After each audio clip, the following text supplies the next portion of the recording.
Monsieur Sébastien Touzé, bonjour, bienvenue à la Mediabox. L'Institut international des droits de l'homme, Fondation René Cassin, dont vous êtes le directeur, a été présélectionné pour le prix des droits de l'homme Václav Havel 2016. Pourriez-vous nous présenter la Fondation René Cassin et nous expliquer de quelle façon elle œuvre pour la promotion des droits de l'homme et de la paix? Alors la Fondation René Cassin, comme son nom l'indique, a été fondée par le prix Nobel de la paix 1968, René Cassin, qui a été également président de la Cour européenne des droits de l'homme. Et l'objectif de cette institution totalement indépendante, qui ne dépend d'aucune institution publique, est de promouvoir les droits de l'homme par l'enseignement et la recherche. Et à ce titre, nous développons un certain nombre d'actions de formation en France, mais aussi à l'étranger. Et d'ailleurs, désormais, la majorité de nos activités se déroulent à l'étranger, en Afrique, en Amérique du Sud, dans le monde arabe. Et nous développons ainsi, par le biais de la formation à destination des étudiants, des avocats, des magistrats, des fonctionnaires, des membres de forces de l'ordre, militaires, la promotion des différentes conventions internationales en matière de protection des droits de l'homme. Nous apprenons à tous ces praticiens comment utiliser ces conventions, comment les rendre effectives dans les États, afin de pouvoir établir dans le quotidien des personnes un respect des droits de l'homme, seul à même de pouvoir aboutir à une paix sereine entre les peuples. À l'image des cliniques de droit américaines, la Fondation René Cassin a souhaité, en partenariat avec l'Université de Strasbourg, développer une clinique de droit international et de droits de l'homme.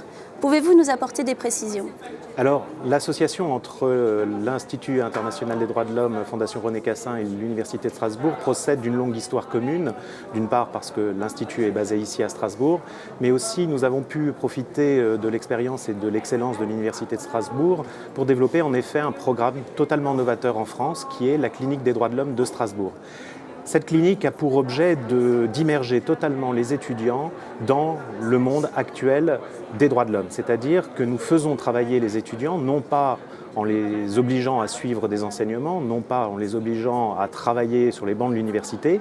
Nous les menons vers des praticiens, vers des avocats, vers des organisations non gouvernementales et des organisations internationales, afin que ceux-ci développent des projets permettant à l'ensemble de ces institutions partenaires de pouvoir profiter d'une expertise de la part de ces étudiants, des travaux bien entendu de recherche, mais également des actions contentieuses qu'ils mènent, notamment devant la Cour européenne des droits de l'homme ou devant les différents comités de surveillance des traités des Nations Unies.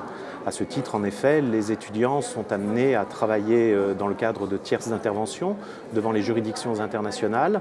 Ils sont également amenés à élaborer un certain nombre de rapports devant les comités onusiens et ils peuvent même, dans un certain nombre de situations, intervenir auprès de conseils, d'avocats pour la protection des victimes dans le cadre d'affaires intéressant les droits de l'homme. Donc c'est une formation qui fait de la Fondation un précurseur parce que, comme je le disais tout à l'heure, ce n'est pas une formation qui existait jusqu'alors en France et surtout dans ce format-là, c'est-à-dire une immersion complète des étudiants dans un monde professionnel de manière à pouvoir profiter dès les bancs de l'université d'une spécialisation et nous en sommes désormais à la 3e promotion et il est vrai que tous les étudiants qui sont passés par la Clinique des droits de l'homme continuent à œuvrer chaque jour pour la promotion des droits de l'homme et des libertés fondamentales. La remise du trophée et du diplôme par le président Agramunt aura lieu tout à l'heure dans l'hémicycle. Nous vous souhaitons bonne chance et beaucoup de réussite dans la poursuite de votre travail de défense des droits de l'homme. Merci beaucoup.